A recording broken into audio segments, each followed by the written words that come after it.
SP साहब भेष बदलकर जब अपनी पत्नी से मिलने जाते हैं और जब अपनी पत्नी को देखते हैं तो वे उन्हें देखकर रोने लगते हैं और फूट फूट कर जब रोने लगते हैं तो वे सोचने लगते हैं कि मेरी पत्नी की हालत कैसे हो गई, क्योंकि उनकी पत्नी जो होती है कुछ दिनों से, कुछ अरसे से उनके साथ नहीं रह रही थी। जब उनके साथ नहीं रह रही थी तो वे देखना चाहते थे कि उनकी पत्नी आखिरकार कर तो कर क्या रही है। आखिरकार एसपी साहब जो होते हैं भेष बदल कर क्यों जाते हैं, उनकी पत्नी ऐसा क्या कर रही थी जिसे देखकर वे फूट फूट कर रोने लगते हैं, और ये दोनों अलग क्यों होते हैं, जानने के लिए बने रहिए इस कहानी के साथ। चले तो बिना देरी के इस कहानी को शुरू करते हैं। नमस्कार, आदाब, सत श्री अकाल, हर हर महादेव। मेरा नाम रूपा है और आज की ये घटना उत्तर प्रदेश का एक छोटा सा गांव लगता है वहीं की है, जहां पर एक व्यक्ति रहता है। व्यक्ति जो होता है वो एक सरकारी नौकरी करता था और उसकी जो एक बेटी होती है जिसका नाम सलोनी होता है। सलोनी की माँ नहीं थी, उसके परिवार में उसके पिता के अलावा कोई नहीं होता है, सिर्फ उसके पिता ही उसकी देखभाल करते हैं और उसके पिता ही उसके साथ रहते थे। वक्त रहते रहते जब वक्त बीतता चला जाता है तो उसके पिता जो होते हैं वो उसे सलोनी की चिंता खाती रहती है और वो सोचने लगते हैं कि जब मुझे अगर कुछ हो जाता है तो मेरी बेटी का इस दुनिया में कोई नहीं होगा, मेरी बेटी का जब इस दुनिया में कोई नहीं होगा तो वो कैसे अपना ध्यान रखेगी। अभी तो मैं बैठा हूँ और कमा रहा हूँ, अपनी बेटी को खिला रहा हूँ। वे अपनी बेटी को पढ़ाने लिखाने में कोई कमी नहीं छोड़ते हैं। वो अपनी बेटी को कामयाब बनाना चाहते थे, उन्हें उस पद तक पहुँचाना चाहते थे कि अगर कल मुझे कुछ हो भी जाता है तो मेरी बेटी को कभी कोई दिक्कत ना हो, कभी कोई कमी ना हो। तभी अपनी बेटी को बहुत पढ़ाते हैं। पढ़ाने के साथ साथ उनकी बेटी जो होती है सलोनी भी बहुत होशियार होती है। होशियार होने के साथ साथ वो भी सरकारी नौकरी की तैयारी कर रही होती है। जब सरकारी नौकरी की तैयारी कर रही होती है तभी वो बैंक में क्लर्क लग जाती है। जब बैंक में क्लर्क लग जाती है तो उसके पिता जो होते हैं वे कहते हैं कि एक बोझ सा मेरे सर से उतर गया, अब मुझे चिंता नहीं होगी कि अगर तुम अगले घर जाओगी भी तो तुम्हें वहाँ पर कोई तुम्हारा ख्याल रखेगा या फिर नहीं रखेगा। तुम अब इस काबिल हो गई हो कि तुम अपना ख्याल खुद रख सकती हो। अब इसके पिता जो होते हैं वे कहते हैं कि बेटी मैं तुम्हारी शादी करना चाहता हूँ, अगर मुझे कल कुछ हो जाता है तो मैं अपने आप को कभी माफ़ नहीं कर पाऊंगा। तभी इसके पिता जो होते हैं वे एक लड़का देखने लगते हैं। लड़का जो होता है वो मिल भी जाता है। लड़का जो होता है वो बहुत ही मेहनती होता है और साइबर का काम करता है, यानी कि साइबर कैफ़े चलाता है। जब साइबर कैफ़े चलाता है तभी इसके पिता जो होते हैं जब उस लड़के को देखते हैं तो उसमें एक जुनून सा दिखता है। तो इसके पिता जो होते हैं सलोनी की शादी उस लड़के से कर देते हैं। उस लड़के का नाम विकास होता है। जब विकास से इसकी शादी कर देते हैं, विकास से शादी करने के बाद जब उसके घर जाती है तो वाकई में विकास का जो नेचर होता है बहुत ही अच्छा होता है। विकास जो होता है बहुत ही मेहनती होता है। दिन में तो साइबर कैफ़े चलाता था और रात में वो अपनी पढ़ाई किया करता था, यानी कि वो यूपीएससी का पेपर देना चाहता था। अब वक्त बीतता चला जाता है। जब यूपीएससी का पेपर का टाइम आता है तो पेपर देता है। पेपर देने के बाद इसका पेपर जो होता है क्लियर हो जाता है। क्लियर होने के बाद इसका इंटरव्यू भी क्लियर हो जाता है और ये एक एसपी बन जाता है। जब ये एसपी अधिकारी बन जाता है तो इसकी पत्नी जो होती है बहुत खुश होती है। जब इसे इंटरव्यू होता है, इंटरव्यू में पूछा जाता है कि तुम्हारी कामयाबी के पीछे किसका हाथ है, तो वो बताता है कि मेरी कामयाबी के पीछे सिर्फ मेरी पत्नी का हाथ है। मेरी पत्नी ने मुझे हर जगह सपोर्ट किया, चाहे वो कैसे भी हो, चाहे आर्थिक स्थिति से हो, चाहे मेरे मायूस होने पर हो, कैसे भी मान लो, मेरे हर जगह मेरी पत्नी साथ देती है।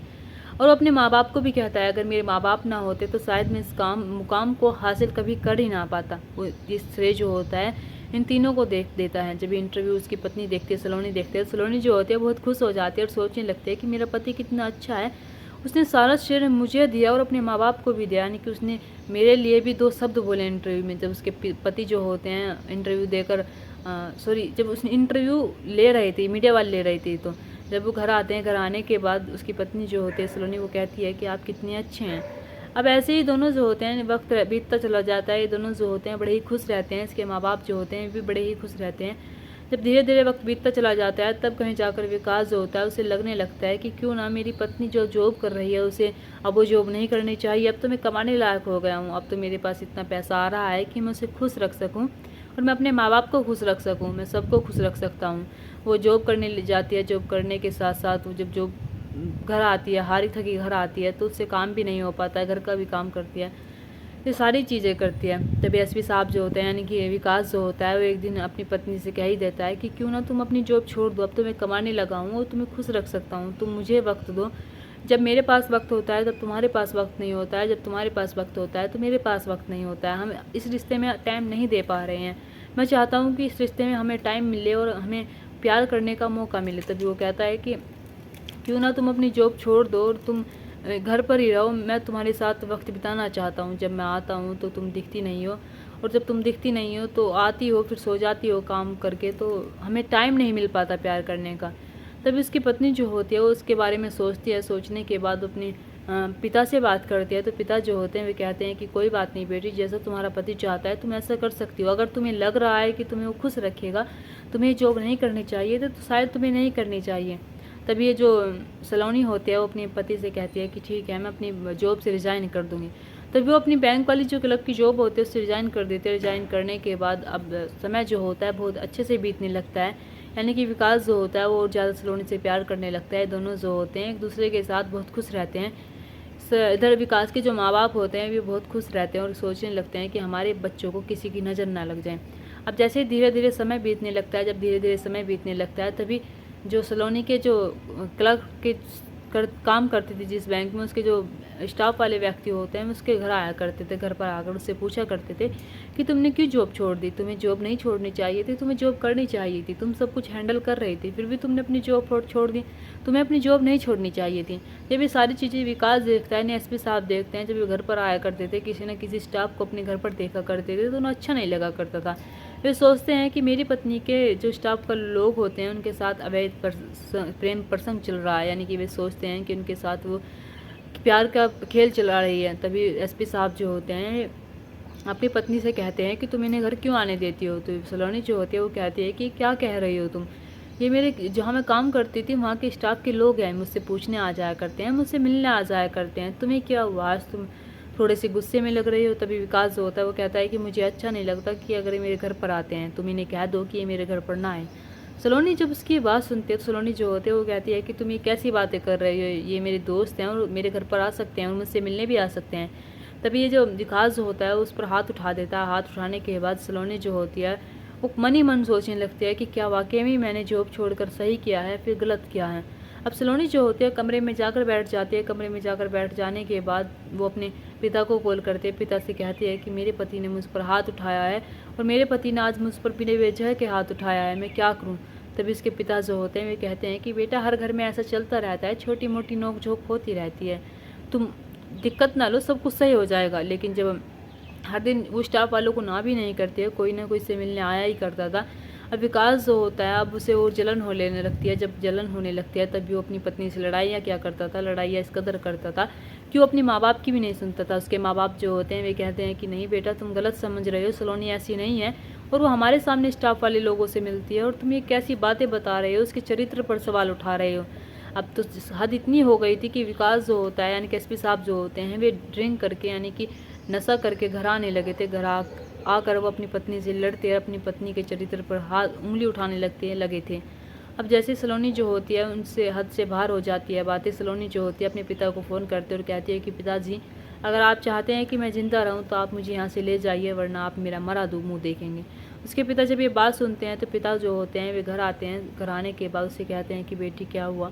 तभी वो एक एक बात बताती है। जब एक एक बात बताती है तो उसके पिता जो होते हैं उसे अपने साथ अपने घर ले जाते हैं। घर ले जाने के बाद वे उसे समझाने की कोशिश करते हैं। जब समझाने की कोशिश करते हैं तो इधर जो सलोनी होती है वो कहती है कि नहीं पिताजी अब मैं उस घर में बिल्कुल भी नहीं जाऊंगी।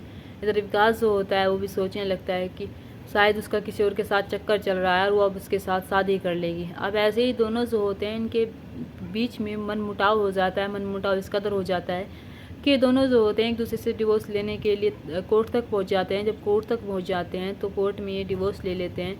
कुछ महीने बाद इनका डिवोर्स हो जाता है। डिवोर्स होने के बाद इसके पिता जो होते हैं वे कहते हैं कि बेटी तुम्हें अब शादी कर लेनी चाहिए। इसके पिता की सिर्फ पेंशन आ रही थी। सिर्फ पेंशन के साथ ही उनके घर का गुजारा चल रहा था। अब इधर जब सलोनी जो होती है उसे वो जॉब भी नहीं मिल रही थी जो उसने बैंक की छोड़ दी थी, क्योंकि जब एक बार जॉब छोड़ देते हैं दोबारा कहाँ मिलती है, किस्मत से जॉब मिलती है। अब सलोनी जो होती है वो सोचने लगती है कि मुझे क्या करना चाहिए, ऐसे में अपने पिता के सर पर बैठकर नुई तो नहीं रह सकती। अब उसके पिता की एक दिन तबीयत बहुत ख़राब हो जाती है। जब तबीयत ख़राब हो जाती है तो उसे डॉक्टर तक ले जाते हैं। जब तक डॉक्टर के जाते हैं तो उसके जो पिता होते हैं उन्हें हार्ट अटैक आ जाता है। हार्ट अटैक आने के बाद उसके पिता जो होते हैं दुनिया में नहीं रहते हैं। तभी अब ये जो सलोनी होती है इसे बहुत दिक्कतों का सामना करना पड़ जाता है, क्योंकि इसके पिता की जो पेंशन आ रही थी वो भी बंद हो जाती है। घर में जो खाना पीने का खर्चा होता है वो भी नहीं चल रहा था, यानी कि राशन पानी जो होता है वो भी ख़त्म हो जाता है। ना ही से जॉब मिल रही थी ना ही कुछ मिल रहा था। अब सलोनी को कुछ समझ में नहीं आ रहा था कि वो करे तो करे क्या। तभी वो सोचने लगती है कि मैं क्या करूं। तभी वो कुछ काम करने की कोशिश भी करते हैं, कुछ काम ढूंढते, काम ढूंढने के साथ साथ अब उसे एक आइडिया आता है कि क्यों ना मैं चाय की दुकान खोल लूँ। तभी वो अपने गांव के बाहर एक चौराहे पर चाय की दुकान खोल लेते हैं। चाय की दुकान पर वो काम करने लगते हैं। जब चाय की दुकान पर काम करने लगती है, इधर विकास जो होता है, मतलब कि अलग रहते रहते 4 साल बीत जाते हैं। जब 4 साल बीत जाते हैं, इधर विकास जो होता है वो एक दिन शादी में गया हुआ था। जब शादी में जाता है, शादी में जाने के बाद जब शादी हो रही थी, तभी उसे अपनी बात याद आ जाती है। जब अपनी बात आज याद आ जाती है तो बहुत रोता है, इस कदर रोता है कि इसकी आंखों से आंसू नहीं रुक रहे थे। तभी वो घर आता है। घर आने के बाद 4 साल बाद फिर उसे याद आता है कि क्यों ना मैं अपनी पत्नी के बारे में पता करने की कोशिश करूं। तभी वो जो एसपी साहब होते हैं, ये अपने थ्रू उसकी कॉल डिटेल निकलवाते हैं, उसके बारे में जानने की कोशिश करते हैं, उसके स्टाफ वालों के बारे में जानने की कोशिश करते हैं। लेकिन जैसा वो सोच रहे थे ऐसा बिल्कुल नहीं होता है, ऐसा कुछ नहीं होता है। उसके माँ बाप जो होते हैं बार बार कह रहे थे कि बेटा बहू से तलाक मत ले, बहू को घर पर लेकर आ जा, अगर तुझे एक बार समझाने जाएगा तो वो आ जाएगी। लेकिन विकास जो होता है उसके सर पर कोई और ही भूत चढ़ा था। वो ना ही तो एक सुनता अपने माँ बाप की, ना ही कुछ करता था।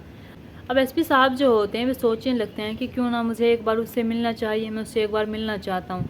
तभी वे सोचते हैं कि अगर मैं ऐसे ही उसके सामने जाकर खड़ा हो गया, अगर उसने शादी कर रखी होगी तो उसके शादी वाले रिश्ते पर बहुत प्रभाव पड़ेगा। अगर मैं ऐसे ही जाकर खड़ा हो गया तो सही नहीं होगा। तभी एसपी साहब जो होते हैं वे सोचते हैं कि मैं भेष बदल कर जाना चाहता हूँ। तभी वे दुकान पर जाते हैं। दुकान पर जाने के बाद वे कुछ दाढ़ी खरीद कर लेकर आते हैं। वे कुछ यानी कि वे ऐसे बनकर जाना चाहते थे कि उनकी उम्र जो एज्ड लगे, यानी कि वे 40-50 साल के बूढ़े लगे। तभी एसपी साहब जो होते हैं वे थोड़ी सी दाढ़ी लेकर आते हैं। दाढ़ी लेकर आने के बाद वे अपना मेकअप करते हैं। मेकअप करने के साथ साथ उनकी जो उम्र होती है वो लगती है 40-50 के हेर फेर में उम्र लगती है। तभी अपनी गाड़ी उठाते हैं। गाड़ी उठाने के बाद वे अब उस सलोनी के गांव जाने लगते हैं। जब सलोनी के गांव जाने लगते हैं, वहाँ पर जाते हुए उन्हें एक चाय की दुकान दिखती है। जब चाय की दुकान दिखती है तो वे सोचते हैं कि क्यों ना मैं पहले चाय पी लूँ बैठ कर। तभी अपनी गाड़ी से उतरते हैं। गाड़ी से उतरने के बाद वे चाय मंगवाते हैं। जब वे चाय मंगवाते हैं तो अपनी जो नज़र उठाते हैं, नज़र उठा कर देखते हैं कि चाय बनाने वाली कोई और नहीं होती, उनकी पत्नी ही होती है। तो उनकी आंखों से थोड़े से आंसू झलक जाते हैं। जब आंसू झलक जाते हैं तो उनकी पत्नी जो होती है वो सोचने लगती है कि आवाज़ तो मेरे पति जैसी लग रही है, लेकिन ये क्या इतनी एज वाला इंसान मेरा पति नहीं हो सकता है। तभी उसके लिए चाय बनाते, चाय बनाकर उसके मेज़ पर रख देती है। लाकर रख देने के बाद अब उससे पूछ लेती है कि तुम कहाँ से आए हो, आप कहाँ से आए हो, आपको कोई तकलीफ़ है, फिर आप कहाँ जा रहे हो। ये सारी बातें जब उससे कर रही थी तो उसकी आवाज़ पहचान लेती है। आवाज़ पहचानने के बाद वो कहती है कि क्या तुम विकास हो। जब वो विकास का नाम सुनता है तो वो चुप बैठ जाता है। जब चुप बैठ जाता है तो इधर उसकी पत्नी जो होती है सलोनी, वो समझ जाती है। तो वो कहती है कि क्या ज़रूरत थी तुम्हें भेष बदल कर आने की। लेकिन जब ये एसपी साहब जो होते हैं वे कहते हैं कि मेरी आंखों से आंसू ही नहीं रुक रहे थे जब तुम्हें मैंने देखा कि तुम्हारी हालत कुछ ऐसी हो गई है। तुम ये क्या कर रही हो, तुम चाय क्यों बना रही हो, पिताजी कहाँ पर हैं। तो बताती है कि पिताजी तो इस दुनिया में नहीं रही हैं, उनका हार्ट अटैक आया तो उनका देहांत हो गया। जब ये सारी बातें एसपी साहब सुनते हैं तो एसपी साहब को बहुत बुरा लगता है। वे कहते हैं कि तुमने मुझसे डिवोर्स क्यों लिया, तुम चाहती तो मेरे पास आ सकती थी। अगर तुम्हें किसी से प्यार नहीं था तो तुम मेरे पास आ सकती थी, लेकिन तुमने मेरे से डिवोर्स ले लिया। डिवोर्स लेने के बाद मुझसे एक बार ये भी नहीं पूछा कि तुम कैसे हो, कैसे नहीं हो। इधर सलोनी जो होती है वो भी कहती है कि अगर मैं तुमसे पूछती कि तुम कैसे हो, कैसे नहीं हो, तुम फिर भी मेरे ऊपर चरित्र पर उंगली उठाते और मुझे चरित्रहीन बोलते हैं। इसलिए मैंने तुमसे ना तो बात करने की कोशिश की, ना ही तुम्हारे बारे में जानने की कोशिश की। इधर एसपी साहब जो होते हैं वे कहते हैं कि मैं तुमसे शादी करना चाहता हूँ, मैं तुम्हारे बिना नहीं रह सकता, मैं तुमसे बहुत प्यार करता हूँ और मैंने आज तक तुम्हारे अलावा किसी और को देखा नहीं है। क्या तुम मुझसे शादी करने के लिए तैयार हो। सलोनी जो होती है वो कहती है कि अगर मैं शादीशुदा हूँ तो क्या करोगे तुम। वो कहता है कि नहीं, तुम शादीशुदा हो ही नहीं। अगर तुम शादीशुदा होती तो तुम्हारे पैरों में चुट्टी होती और तुम्हारे गले में मंगलसूत्र होता। इसलिए प्लीज़ मैं तुम वो घुटने टेक कर बैठ जाते हैं एसपी साहब और कहते हैं कि मैं तुमसे शादी करना चाहता हूँ, मुझसे शादी कर लो। सलोनी जो होती है उसकी आंखें रो रही थी, यानी कि दोनों जो होते हैं फूट फूट कर रो रहे थे। जब फूट फूट कर रो रहे थे एक दूसरे से कह रहे थे कि हम दोनों एक दूसरे के बिना नहीं रह सकते हैं। तब ये दोनों जो होते हैं मंदिर जाते हैं। मंदिर जाने के बाद ये दोनों जो होते हैं एक दूसरे से शादी कर लेते हैं। जब ये बात विकास के माँ बाप को पता चलती है तो विकास के माँ बाप जो होते हैं वे बड़े खुश हो जाते हैं और उनका जो जीवन होता है फिर से सुखमय हो जाता है। दोस्तों, यहाँ पर जो पति पत्नी का रिश्ता होता है उसकी डोर वाकई में बहुत कच्ची होती है, लेकिन हमें पक्की डोर उसकी बना कर रखनी पड़ती है। हमें पति पत्नी के रिश्ते में भरोसा बहुत ज़रूरी होता है और अगर एक पति पत्नी के बीच भरोसा ही नहीं होगा तो रिश्ता कैसे चलेगा। यहाँ पर भी कुछ ऐसा ही होता है। सलोनी और विकास के बीच जो भरोसा होता है उसकी डोर जो होती है बहुत कच्ची हो जाती है, वो यूँ ही टूट जाती है। लेकिन जबकि उन्हें वो डोर पक्की करनी चाहिए थी। दोस्तों इस कहानी को सुनाने का मकसद मेरा आपका दिल दुखाना नहीं था, आपको परेशान करना नहीं था, आपको सचेत करना था और आपको सचेत करना था। आप अपने परिवार दोस्तों इस कहानी को सुनाने का मकसद मेरा आपका दिल दुखाना नहीं था, आपको परेशान करना नहीं था, आपको सचेत करना था और आपको सतर्क करना था। आप अपने परिवार के साथ खुश रहिए। नमस्कार।